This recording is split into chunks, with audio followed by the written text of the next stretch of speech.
சென்னை சேப்பாக்கம் மைதானத்தில் இன்னும் சற்று நேரத்தில் இந்தியா வங்கதேசம் அணிகளுக்கு இடையிலான முதல் டெஸ்ட் போட்டி தொடங்குகிறது.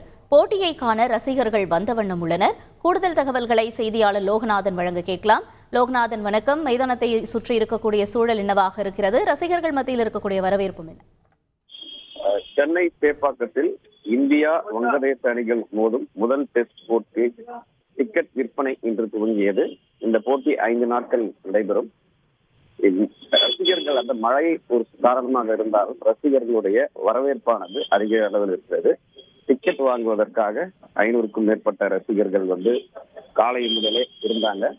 சரியாக 7 மணி அளவுல டிக்கெட் விற்பனையானது நடைபெறும் என்ற சூழல்ல 1 மணி நேரம் காலதாமதமாக டிக்கெட் விற்பனை செய்யப்பட்டது. இந்த நிலையில தற்போது மேட்ச் துவங்கி இருக்கிறது. சென்னை சேப்பாக்கம் மைதானத்துல இந்தியா வங்கதேச முதல் போட்டி என்று துவங்க இருக்கக்கூடிய நிலையில இந்த டிக்கெட்டோட விற்பனை சூடு பிடித்திருக்கிறது. 200 முதல் 400 மற்றும் 1000 ரூபாய்க்கான டிக்கெட் விலை நிர்ணயம் செய்யப்பட்டிருக்கிறது. சூழல் தற்பொழுது டிக்கெட் வாங்கி ரசிகர்கள் பார்த்து வருகின்றனர்.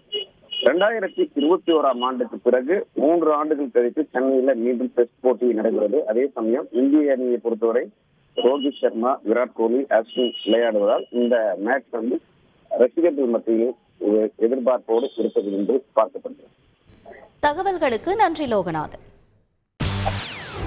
செய்திகளை உடனுக்குடன் தெரிந்து கொள்ள உடனே சப்ஸ்கிரைப் பண்ணுங்க.